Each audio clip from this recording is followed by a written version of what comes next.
Yeah. Oh, fuck. Ow. Wait. Oh. Ow. Is this lit? 1 second. It was at this moment he knew. He fucked up. Run on! Oh my god. It was gonna Be strong, smoke less.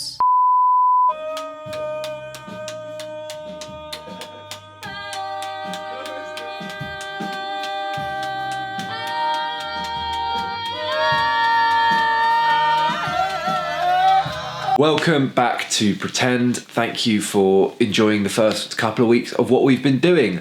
This week our video is with Talkboy and Tugboat Captain, two bands who about a year ago I booked for a festival called Camp Wildfire, very strange little activity festival down in Kent. Now they've had quite similar years, they were both quite new at the time, and I just kind of wanted to catch up and see how their 2 years had gone. So they both released a lot of music, they both played a lot of shows, and so this show was a little bit of a catch up. Before you go, we have got loads more content for you that has just launched on the website. We've got a review of Aphex Twin, we've got some stuff from the Red Bull Jazz Festival, we've got a Freshers Week preview for everyone in Leeds, and Zoe's done something on the Weekend Respite, which is a wonderful event coming up at the Hyde Park Book Club.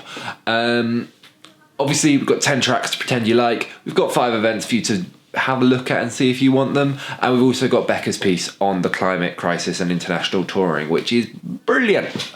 Cool. Well, thank you for watching. This is Pretend, and this is Tugboat Captain and Talkboy. What up?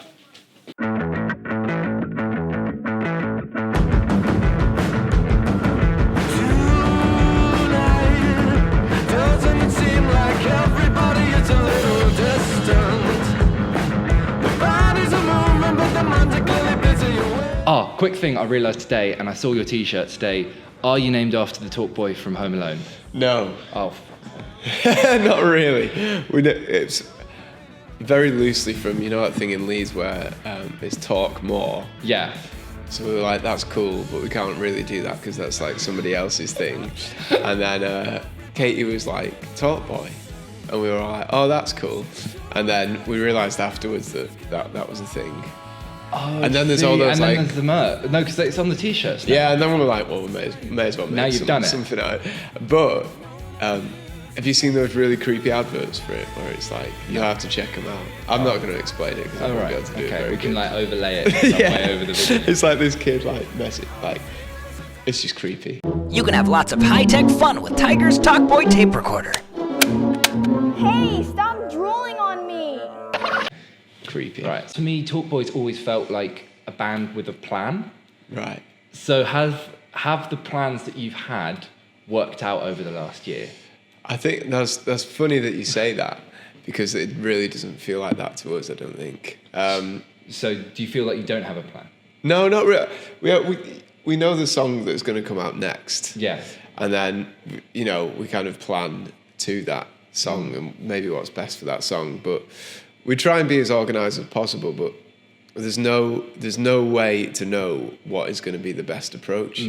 So on every release, we've always learned something. And then it's like, oh, next time we're not going to do. But do you feel like you're learning something a bit different to what you learned when you're doing stuff in older bands and other bands you've done, because you're going at it with more experience? Yeah, I think I get what you mean a bit more now. It's definitely a lot more. In our old bands, we'd like write a song and just be like, oh, it's coming out, you know, it's coming out tomorrow. Or whatever, but maybe like not. Beyonce, drop it. Yeah, exactly. But not obviously. You have to be at a certain level for that to work. Now it's more like, right, we've got this song that we really like, is coming out in like, you know, 2 months or whatever. Yeah. So we'll set in motion like all the stuff around, and we get loads of help now as well. So how does stuff like, speaking of help, and also how you set stuff in motion? Yeah. Something like the Come Play With Me single on Wasting Time. What was like? Did you approach them? Did they approach you? So we've been speaking to Tony for like age, because Tony's just everywhere in Leeds to do with music, and we sent him a demo. I think he said he said like the submission finishes tomorrow. If you've got any demos you want to submit, like let me know. Which was nice of him to reach out to us. I mean, we sent him Wasting Time, and then that got put on like the panel of like I think it was 6. To be like judged, which was still to this day one of the most like terrified I've been. You all there in the room? I really, really wanted to get it because like we loved Come Play With Me, and it's like I think in Leeds it's quite a. If you've got one of them, it kind of like It's a nice. It's a signal. yeah, exactly. So I really, really wanted to get it, and like all the other guys, we were last as well. Everybody else like played theirs, and like I was the only one there from the band. And it was just like my palms were so sweaty. And then people said nice stuff, and we got it, and that was definitely like a lifting off.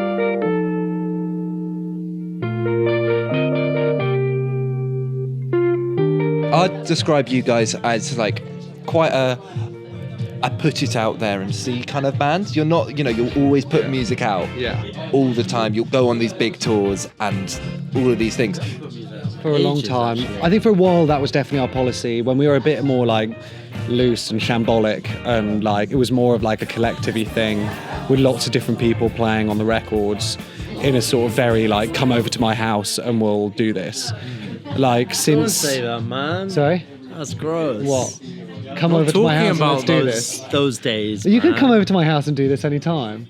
But no, we like since the last album, we've only put out an EP and 2 singles, and that's nearly 2 years. So we've actually been like relatively disciplined on putting stuff out and like sort of focusing on like getting the live show right and getting the sound right for what this new album is going to be, basically. Do you ever feel like you just want to like cut everything off and be like, right, no one's going to hear anything from us for months, and then we're going to fucking come back? I get really bored. I just get really bored. Like in the period of time where I've just been like doing some solo Tugboat shows, like I've had to join some other bands to keep me busy. Like I keep on like trying to book tours and then realizing it's a really bad idea. Like I think like if you're in a band, you're being creative all the time. And if you say like we're not going to do anything for this period of time, I go nuts. I think a lot of people do as well. We went on our biggest ever UK tour a couple of months ago at the end of March and into April. We did 19 dates around the UK, like 18 of them consecutively or something stupid like that. DIY, all self-booked. So my main question about this, so just for people who want to know, and this is a bit of the interview that I prepared, you played Oxford, Leeds, Manchester, Staithes, Newcastle, York, Glasgow, Liverpool, Sheffield, Bristol, Plymouth, Falmouth, Truro, Brighton, Bournemouth, Ipswich, London, Cardiff, and Nunhead. And Nunhead, right at the end. Yeah. And Nunhead. And Nunhead. For the main thing about that is you got in touch with me, we put you on in Leeds and all that. How do you know enough people to put on shows in that many parts of the country? I guess it's like, we've been doing this for like 2 years now, like operating as like a total DIY project where we put on our own nights, we play shows with lots of different people, we meet lots of people through doing that, we have other friends in bands and stuff. So like over time you accumulate a number of like contacts around the country who are passionate about what you do, and I think that's like one of the reasons we're really lucky is that the people who like Tugboat Captain seem to really like Tugboat Captain, like enough to make us come to their city and play a gig there, kind of thing. So yeah, it's sort of worked out. Yeah, like we sort of eventually managed to amass that, and like we needed to tour. Well, we didn't need to tour. No one needs to tour. We wanted to tour. So yeah, I just sort of started putting feelers out. Fair. And you ended up with 20 dates, but Sunderland football team fucked you over. Yeah, they got to the finals of the League One playoffs. No. No? No. It was the League One playoff No. finals, wasn't it? No. It was the St Johnstone's Paint Trophy. It's not the whatever St. it's Johnson, called it's the Johnson anymore. Paint Trophy. So Is that's it not the LDV Van Trophy? that tournament. Yeah. Did they get the final of that? Yes, and they lost. They lost in Wembley, but apparently the whole of But Sunderland we watched empties it out. in Newcastle, and everyone was very happy they lost. They don't like it. And really, like, you guys are the football hooligan band. Famously, we are wild. Time waits for no one, especially not you and me. Spending our days. A headline show is a big deal for us in London, obviously. Do you ever feel the pull to come down? Yeah, definitely. It's just, I don't know what it is. We have we love Leeds, and we have like all our friends, and like obviously Come Play With Me are in Leeds, and Lab, our other label, are in Manchester. So, and then there's obviously amazing venues and amazing studios as well, and we work with Mickey Dale, who's Bradford. So we've got loads of ties to that part of the world, but at the same time, it's like, you know, you can like go on any street like down here and there's a venue and stuff like that. You just could play a gig at a drop of a hat. I think the living thing's a big deal, isn't it? Because although there's always something going on in London, it's kind of like, we just went to Faux and it cost me 20 quid for like some noodles and a beer, you know what I mean? Which is like... It's a lot. It's a lot, and if you're getting like 4 times a week or whatever, it adds up really quickly. But that is a real shame. But that is just what it's like now, because I can't remember who I was speaking to about this, but you know, probably in the good old days we could have sold a few records and maybe like bought some food that way. But now it's now you just need to get some socks. Now you just need to get some socks. Yeah, the saviour of bands actually is just socks. Thank you very much for watching to the end of the video. That's really, really appreciated. If you've got any bands who you think we should be promoting, then drop a comment below.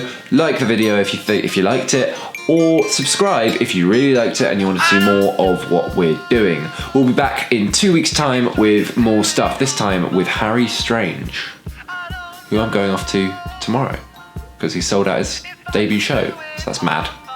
Sick. See you then.